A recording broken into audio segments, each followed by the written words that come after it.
ഇന്നത്തെ കാറ്റത്തെ കിളിക്കൂട് എപ്പിസോഡ്. അങ്ങനെ ചെയ്താലേ ഇവളെ കെട്ടിച്ചേർത്തുള്ളൂ വിചാരിച്ചിട്ടാണോടാ എൻ്റെ മകളുടെ ജീവിതം കുട്ടിച്ചോറാക്കിയില്ലേടാ മഹാഭാവി. അമ്മേ വിട് വിട്. വിടാനല്ലേ പറഞ്ഞേ? എന്തുണ്ടെങ്കിലും നമുക്ക് സംസാരിച്ച് തീർക്കാം. അതിനിങ്ങനെ അടിയും ബഹളം വെക്കേണ്ട ആവശ്യമില്ല. എന്തു സംസാരിക്കാനാണ്? സംസാരിച്ച് അവസാനിപ്പിക്കേണ്ട കാര്യമാണോ നിന്റെ അനിയൻ ചെയ്തു വെച്ചത്? വിടാനല്ലേ പറഞ്ഞത്?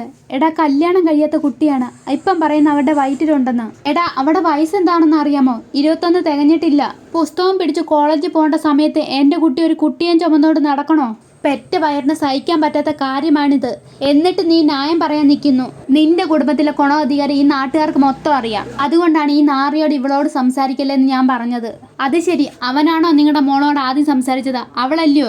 തെറ്റ് രണ്ടുപേരുടെ ഭാഗത്തുണ്ട് എന്ന് വെച്ച് ഒരു കൂട്ടിനെ മാത്രം ബ്ലെയിം ചെയ്യേണ്ട ആവശ്യമില്ല. കേട്ടില്ലേടി, നീ സംസാരിച്ചതുകൊണ്ടാണ് ഇങ്ങനെ ആയെന്ന്. നിനക്ക് മതിയായില്ലോടി? എടി, ഞാൻ നിന്നോട് എത്ര തവണ നിർത്താൻ പറഞ്ഞേ? കുടുംബത്തിനെ നാണം കെടുത്തിപ്പോൾ നിനക്ക് സമാധാനമായല്ലോ. നീതുവിനെ അടിക്കുന്നു. ഒന്ന് നിർത്തുന്നുണ്ടോ എല്ലാവരും? ഹരീഷ് ഒച്ച വെക്കുന്നു. നീതു, നീയാണിത് പറയണ്ടേ? 2 ദിവസം കൊണ്ട് ഇത് കേട്ട് എനിക്ക് തല പെരുത്തു. നീ എങ്ങനെ പ്രഗ്നന്റ് ആയെന്നാ പറയുന്നേ? എൻ്റെ മോളെ വശീകരിച്ച് വഴിതെറ്റിച്ചിട്ട് ഇമ്മാതിരി നെറുകെട്ട ചോദ്യം ചോദിക്കുന്നോ നായേ? ഇപ്പം കേട്ടില്ലേ നിന്റെ വയറ്റിൽ കിടക്കുന്ന കുട്ടിക്ക് ഇവൻ ഒരു ഉത്തരവാദിത്വം ഇല്ലെന്ന്? എരണം കെട്ടവളെ, നീ മുടിഞ്ഞേ പോകത്തുള്ളൂ. ഇനി ഈ തെണ്ടി ഈ വീട്ടിൽ നിന്ന് ജീവനോടെ പോകത്തില്ല. പിന്നെ അടികൂടുന്നു. ഒന്ന് നിർത്തുന്നുണ്ടോ? ഞാൻ പ്രഗ്നന്റ് ഒന്നും അല്ല. എന്താ നീ പറഞ്ഞത്?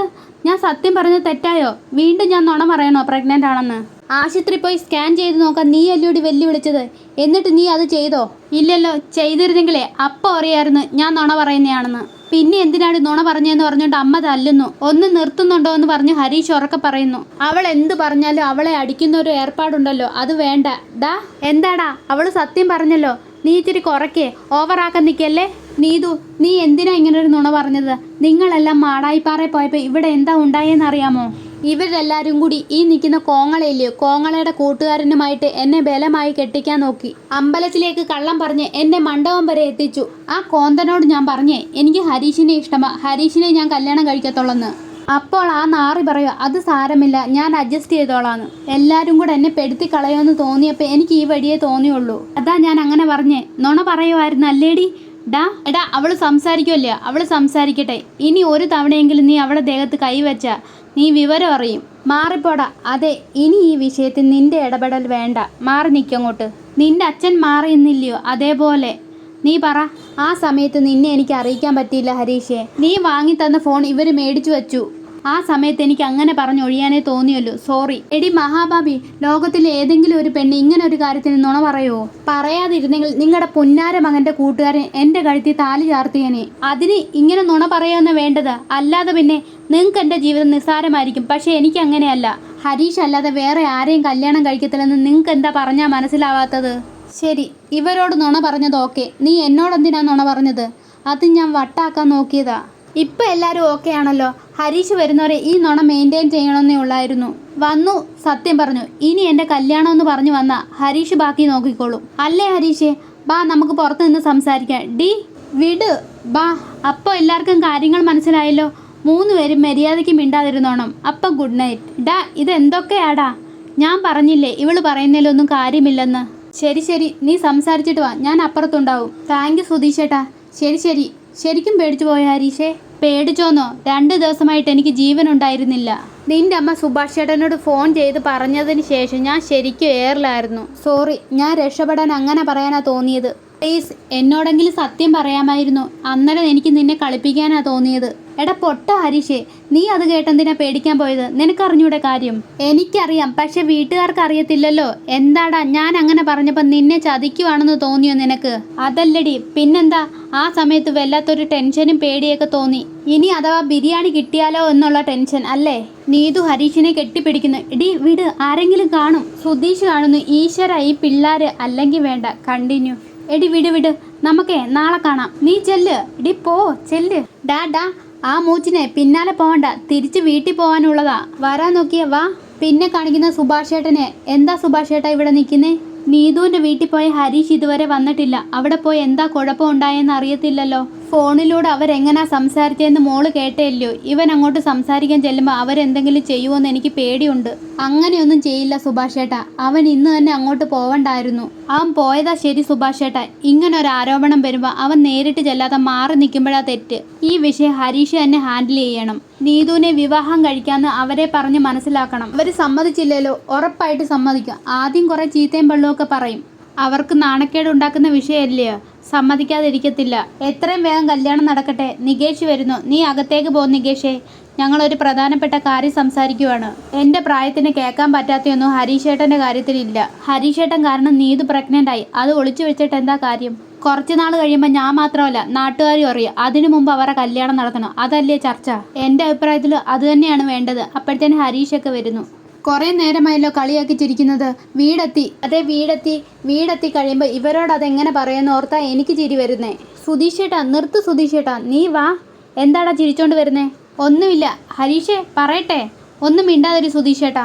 നിങ്ങൾ ചിരിക്കാത്ത കാര്യം പറ. പോയിട്ട് എന്താ ഉണ്ടായേ? അത് മോൻ കണ്ടപ്പോൾ പേടിച്ചാണല്ലോ പോയത്. ഇപ്പം എന്താ ചിരിക്കാൻ? ഞാൻ പോവാ. എവിടെ പോന്ന്? ഇവിടെ നിൽക്ക്. നീയേ പോയ കാര്യം പറഞ്ഞിട്ട് പോയാൽ മതി. പറയടാ. അല്ലെങ്കിൽ വേണ്ട, ഞാൻ തന്നെ പറയാം. സുഭാഷ് ചേട്ടാ ഞങ്ങൾ നീതുവിൻ്റെ വീട്ടിൽ നിന്നാണ് വരുന്നേ. നീയും പോയിരുന്നോ? ആ. ഇവൻ ഒറ്റയ്ക്ക് പോയാലേ അവിടെ എന്തെങ്കിലും കുഴപ്പമുണ്ടാവുമെന്ന് കരുതി ഞാനും കൂടെ പോയതാ. അവിടെ എന്തെങ്കിലും കുഴപ്പമുണ്ടായോ?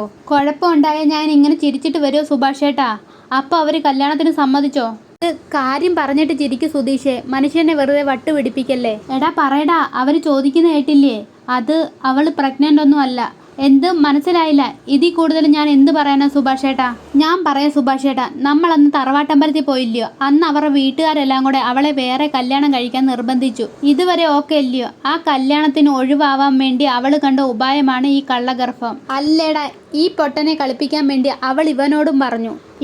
ഇവൻ ആകെ ടെൻഷൻ. എടാ നിനക്കറിഞ്ഞൂടാനോ സത്യം? അത് നീ പറഞ്ഞൂടായിരുന്നോ? അതാണ് തമാശ. ഏതോ ഒരു സിനിമയിലെ ബിരിയാണി കിട്ടുമെന്ന് കരുതി എല്ലാവരെയും പറ്റിച്ച് ഇനി എങ്ങാനും ബിരിയാണി കൊടുത്താലോ എന്നും പറഞ്ഞു പോകുന്ന സലീം കുമാറിന്റെ ക്യാരക്ടർ ഇല്ലയോ? അതേപോലെയായിരുന്നു ഇവൻ. അവൾ വിളിച്ച് പ്രഗ്നൻ്റ് ആണെന്ന് പറഞ്ഞപ്പോഴേ അതെങ്ങനെയാന്ന് അവൻ അങ്ങോട്ട് ചോദിക്കുവാണ്. നിനക്കെന്നെ വിശ്വാസമില്ലേ ഹരീഷ് എന്ന് ചോദിച്ച് അവൾ ചുമ്മാ നാടകം അങ്ങോട്ട് ഇറക്കി. ഇവൻ ആകെ ടെൻഷൻ. ഇവൻ ഇനി പ്രേമിച്ചതുകൊണ്ടാ അവൾ പ്രഗ്നൻ്റ് ആയെന്ന് ഇവനൊരു ടെൻഷൻ. നീതു സ്ട്രോങ് ആയിട്ട് പറഞ്ഞപ്പോൾ ഇവൻ്റെ അവസ്ഥയൊന്ന് കാണണമായിരുന്നു. ഞാനാണ് കാരണമെന്ന് പറയാനും വയ്യ, അല്ലെന്ന് പറഞ്ഞ് അവളെ വിശ്വസിപ്പിക്കാനും പറ്റത്തില്ല. വല്ലാത്തൊരവസ്ഥ. വീട്ടിൽ വന്ന ഉടനെ കാണാൻ ഓടിയത് വേറൊന്നും കൊണ്ടല്ല. എനിക്കറിഞ്ഞൂടെ ഇവനെ. അതുകൊണ്ടാണല്ലോ അവൻ്റെ പിന്നാലെ വിട്ടത്. എന്നാലും അവൾ പ്രഗ്നൻ്റ് അല്ലെന്ന് പറഞ്ഞപ്പോൾ ഇവൻ്റെ ഒരു റിയാക്ഷൻ കാണണമായിരുന്നു. എൻ്റെ അമ്മോ. ശരിക്കും പറഞ്ഞാലേ പ്രസവം കഴിഞ്ഞ് ഭാരം ഒഴിഞ്ഞ പെണ്ണുങ്ങളെ പോലെയായിരുന്നു ഹരീഷിൻ്റെ മുഖം. ഞാൻ പോവല്ലേ? നിക്കടാ.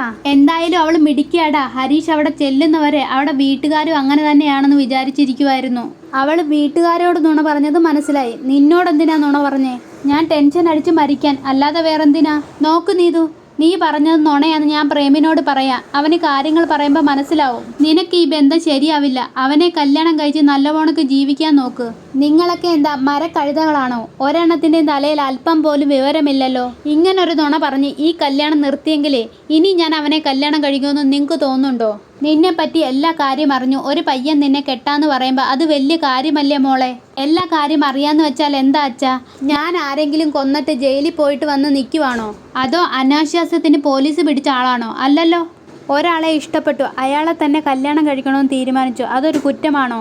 നീ എന്തിനാടി പറഞ്ഞത് തന്നെ പറഞ്ഞുകൊണ്ടിരിക്കുന്നേ? നിങ്ങളും അത് തന്നെയല്ലേ ചെയ്യുന്നേ? നിന്നെ ആ കുടുംബത്തിലേക്ക് കെട്ടിച്ചു വിടാൻ ഞങ്ങൾക്ക് സമ്മതമല്ല. ഞാൻ കല്യാണം കഴിഞ്ഞ് ആ കുടുംബത്തിലേക്ക് തന്നെ പോകത്തുള്ളൂ. ഞങ്ങളെ 3 പേരെ നീ മറന്നേക്കണം. ഇച്ചിരി വിഷമമുള്ള കാര്യമാണ്, എന്നാലും ഞാൻ അഡ്ജസ്റ്റ് ചെയ്യാം. എന്തൊക്കെ വഴക്കുണ്ടാക്കിയാലും നീ എൻ്റെ അനിയത്തിയ. ആ സ്നേഹം കൊണ്ട് പറയുക. ആ വീട്ടിൽ പോയി നിനക്ക് താമസിക്കാൻ പറ്റത്തില്ല. 5 ആണുങ്ങളാണ് അവിടെ ഉള്ളത്. ഇവിടെ എന്തേലും പറഞ്ഞു കഴിഞ്ഞാൽ കതവും ചാരി അകത്തിരിക്കുക. അതേപോലെ അവിടെ ചെന്നാൽ പറ്റുമോ? നാട്ടുകാർക്ക് ആർക്കെങ്കിലും അവരോട് മതിപ്പുണ്ടോ? ഇല്ലല്ലോ. പിന്നെ ആ ഹരീഷ് 10ാം ക്ലാസ് കഴിഞ്ഞപ്പോൾ വണ്ടിപ്പണിക്ക് പോയതാ. നിന്നെപ്പോലെ പഠിച്ചൊരു കുട്ടിക്ക് ചേർന്നവനാണോ? ശരി, വർക്ക്ഷോപ്പ് എങ്കിൽ വർക്ക്ഷോപ്പ്. അതവൻ്റെ സ്വന്തമല്ലല്ലോ, വെറും പണിക്കാരനല്ലയോ? എല്ലാം നീ തന്നെ ആലോചിച്ച് നോക്കൂ. ഇനി പറ, നിനക്ക് ഇങ്ങനെ ഒരു ബന്ധം വേണോ? ആ വീട് അവരുടെ സ്വന്തമല്ല മോളെ. ആ വീടിൻ്റെ പേര് ഹരീഷിൻ്റെ വല്യച്ഛൻ കേസ് കൊടുത്തിരിക്കുക. നാളെ കേസ് അവർക്ക് വിധിയായ എല്ലാവരും കൂടി നടു റോഡിൽ ഇറങ്ങി നിൽക്കണം. അറിയാമോ നിനക്ക്? ഇതൊന്നും അറിയാതെ ഞാൻ ഹരീഷിനെ സ്നേഹിച്ചെന്ന് അച്ഛന് തോന്നുന്നുണ്ടോ? എനിക്കെല്ലാം അറിയാച്ചാ. ഞങ്ങൾ പറയാനുള്ളത് പറഞ്ഞു.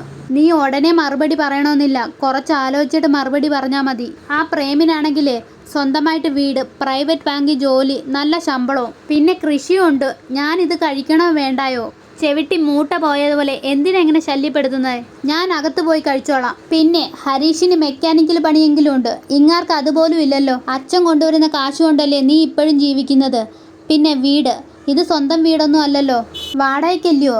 ആദ്യം സ്വയം നന്നാവ്, പിന്നെ ഹരീഷിനെ നന്നാക്കാൻ വാ. ഹരീഷ് വിളിക്കുന്നു. ഹലോ, എന്താ സൗണ്ട് വല്ലാതിരിക്കുന്നേ? ഒന്നുമില്ല. എന്നാ ശരി, ഞാൻ പിന്നെ വിളിക്കാം. ഒന്നുമില്ലെന്ന് പറഞ്ഞോ ഉടനെ ഫോൺ വെക്കുകയാണോ വേണ്ടത്? എന്താന്ന് ചോദിച്ചപ്പോൾ ഒന്നും പറഞ്ഞില്ലല്ലോ. ഒന്നും പറഞ്ഞില്ലെന്ന് പറഞ്ഞുകൊണ്ട് ഒന്നും ചോദിക്കണ്ടാന്നോ? ശരി, എന്താ പ്രശ്നം? ഞാൻ അങ്ങനെ ചോദിച്ചുകൊണ്ട് മാത്രമാ, ഒരു അന്വേഷണവും വേണ്ട. എടി കാര്യം പറ നീതു. പറയാൻ മനസ്സില്ല. ഫോൺ കട്ട് ചെയ്യുന്നു. നീതു തിരിച്ചു വിളിക്കുന്നു. ഹലോ. ഞാൻ ദേഷ്യത്തോടെ ഫോൺ വെച്ച് കഴിഞ്ഞാൽ തിരിച്ചു വിളിക്കാൻ ഒരു മര്യാദയെങ്കിലും കാണിക്കണ്ടായോ? ഡി സംസാരിക്കണ്ടെന്ന് നീ തന്നെയല്ലേ പറഞ്ഞ്? ഓ, അതുകൊണ്ട് വിളിക്കണ്ടല്ലേ? സുഖമായല്ലോ. ഡി നിനക്ക് എന്താടി പ്രശ്നം? ആരുടെയും മേളിലുള്ള ദേഷ്യം നീ എൻ്റെ മേളിൽ തീർക്കുന്നേ. ഇതിലും മേളി എനിക്കിവിടെ കഴിയാൻ പറ്റുമെന്ന് തോന്നുന്നില്ല ഹരീഷേ. അല്ലെങ്കിൽ തന്നെ പോലീസ് സ്റ്റേഷനിൽ കൊടുത്ത പരാതിയുടെ മേലാണ് ഞാൻ ഇവിടെ കഴിയുന്നേ. പറഞ്ഞതെല്ലാം നുണയാന്ന് അറിഞ്ഞപ്പോഴേ വീണ്ടും കല്യാണം എന്ന് പറഞ്ഞു തുടങ്ങിയിട്ടുണ്ട്. എങ്ങനെയാ സർവൈവ് ചെയ്യേണ്ടതെന്ന് ഒരു പിടിയുമില്ല. മുമ്പ് വഴക്കു പറച്ചിലായിരുന്നു, ഇപ്പൊ അത് അഡ്വൈസിലേക്ക് സ്വിച്ച് ചെയ്തു. ഇനി എനിക്ക് ഇവിടെ പിടിച്ചു നിൽക്കാൻ പറ്റുമെന്ന് തോന്നുന്നില്ല ഹരീഷേ. നീ എന്നെ ഇവിടുന്ന് കൊണ്ടുപോകുന്നതാണ് നല്ലത്. എടി എവിടേക്ക് കൊണ്ടുപോകാനാ? അന്ന് പറഞ്ഞ ഹോസ്റ്റൽ ഞാൻ റെഡിയാക്കി തരാം. അത് മതിയോ? നീ എന്നെ എവിടെയെങ്കിലും മാരേജ് ചെയ്ത് കൊണ്ടുപോകും, അതാ നല്ലത്. ഇതിങ്ങനെ ഇടയ്ക്കിടയ്ക്ക് ആവർത്തിക്കണോ? കാര്യങ്ങളെല്ലാം ഞാൻ പറഞ്ഞിട്ടുള്ളതല്ലയോ? നീ പറഞ്ഞതല്ലേ എനിക്ക് മനസ്സിലാവുന്നുണ്ട്. പക്ഷെ എൻ്റെ കണ്ടീഷൻ ഇവിടെ വേസ്റ്റ് ആണ് ഹരീഷേ. നീ കാണുന്നതല്ലയോ, ഇതുകൊണ്ടാണ് ഞാൻ പറഞ്ഞ അന്ന് ഹോസ്റ്റലിലേക്ക് മാറാന്ന്. അപ്പം നീയാണ് പറഞ്ഞേ എൻ്റെ വീടല്ലേ, അതെനിക്ക് മാനേജ് ചെയ്യാൻ പറ്റും. ഇപ്പോൾ കുറ്റം എൻ്റെ ആയല്ലേ? എടാ ഞാൻ അങ്ങനെ പറഞ്ഞില്ലല്ലോ. പിന്നെ നീ എന്താ പറഞ്ഞത്? ഞാൻ എത്ര വലിയ പ്രശ്നത്തിലാണ് നിൽക്കുന്നതെന്ന് അറിയാമോ? അത് മനസ്സിലാക്കിയാൽ നീ സംസാരിക്കുന്നതെന്ന് എനിക്ക് തോന്നുന്നില്ല. ദേ നോക്കു നീതു, സുഭാഷ് ചേട്ടൻ്റെ കല്യാണം കഴിയത് എനിക്കൊന്നും ആലോചിക്കാൻ പറ്റത്തില്ല. നീ ഒന്ന് ഫോൺ വെച്ചിട്ട് പോവാൻ നോക്ക്. ഹലോ. ഇത്രയും കാണിച്ചുകൊണ്ടാണ് ഇന്നത്തെ എപ്പിസോഡ് അവസാനിക്കുന്നത്. ഈ വീഡിയോ കാണുന്നത് സബ്സ്ക്രൈബ് ചെയ്യണേ.